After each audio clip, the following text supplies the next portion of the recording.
My name is Mary Ann Conroy. I'm a registered and licensed dietitian. I work at Cedar Park Regional, and I also work with I Live Well Nutrition Therapy. I love what I do. I get to talk to people about food all day long, and in the hospital I walk in the door with a white coat and I don't have to poke or prod, and everyone likes to talk about their food, so I have an awesome job. You know, everybody wants to lose weight, and everybody makes a goal of losing a certain amount of weight every year. But that's like saying I'm going to be buying a Mercedes at the end of the month. You really have to have the steps identified and the actions to get from where you are to where you want to be. And most people can identify a handful, if not several, things that they can improve upon. But what I want you to think about is picking something that you can do for a lifelong time period, not just something you're going to do this month or this week.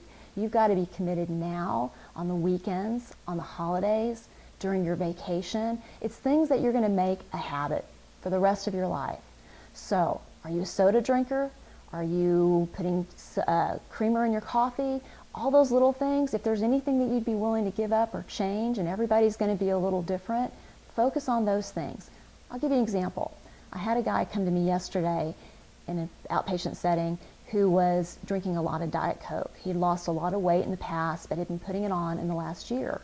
Well, in talking to him a little bit more, I realized he was using international creamers in his Diet Coke. He was consuming about 20 of those per day because he felt like he had lost the weight and he deserved the treat. Well, in reality, when we did the math, it ended up being over 50 pounds of extra energy that he was consuming through those little packets. So what we talked about, and he was willing to do, was to make that more of a dessert item, a special treat, a luxury, as opposed to every time he's driving in the car and he's going to be sipping on a soda, which it was good that he did a diet soda, he was adding those international delights. So making that something special, we were going to cut out, very easy, 500 calories right there every single day. 500 calories a day, whether you cut it out or you add it through exercise, is going to equal about a pound of weight loss every week. And if you can identify little activities or little changes in your life and focus on those for about 3 weeks, it should become a habit. You won't even think about it anymore. There's two parts to the equation of weight loss. There's the calories in and calories out, the old cliche, but it's really true. And if you can figure out a way to add a little bit more activity to your life on a daily basis, and I'm not talking about training to run a marathon, but just little things. I'll give you an example. When you wear a pedometer and you count steps, did you know that if you could walk just an extra 5,000 steps, that's less than 5 miles. I think if you, average person, it's about 2 miles. It's going to give you about an extra 150 calorie burn every single day. And if you were able to just walk to the mailbox and back and up the stairs instead of taking the elevator and park your car farther away, it's pretty easy to rack those steps up, but you got to think about it and you got to kind of track it. So I would recommend wearing a little pedometer. Very inexpensive. You can get a pedometer at some of the Walmart or Target for about $10 and count steps.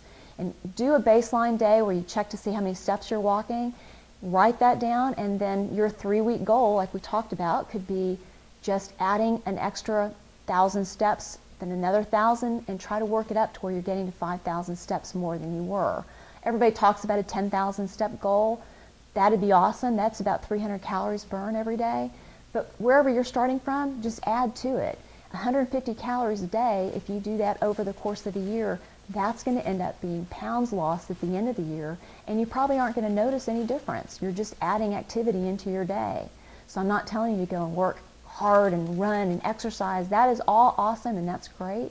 But if you can just add those little steps and make that your daily goal for the first 3 weeks or the next 3 weeks, you'll get there. All the little things are going to add up. So what I challenge you to do in the new year is come up with these little things, make them habits, make them where they're a lifestyle. They're not resolutions that are easily to give up because they're so hard to keep, but pick a new one every 3 weeks. It takes about 3 weeks to make a habit, and then work on mastering that, and then pick another one. So 3 weeks goes by, and another 3 weeks goes by, and within 6 months you'll have 8 new habits. And if each one of those is 5, 10, 15 pounds, by the end of the year you should have just automatically lost the weight without really even trying. Weight loss is not a one-size-fits-all solution. There's not one thing. There's not a magic pill. What works for me or works for my brother's not necessarily going to work for you. You're going to have to figure out what those little things are that you can change on a daily basis and work on those. But it's worth the effort. Overweight and obesity has become such a huge epidemic in our country, and it's making all these other chronic issues just skyrocket. So if you can take these little things to heart and really make those changes, it'll be worth it in the long run, and it sure beats, eating the cabbage soup or doing the trendy diets, and it's going to be lifelong and lasting. I love to help people help themselves. I think it's very empowering. Most of the time people know the answers, they just don't know how to implement them. So a lot of times it's not so much about educating as it is just figuring out what's going to work for you. So if there's anything I can do for you, please don't hesitate to give us a call. I'd love to see you.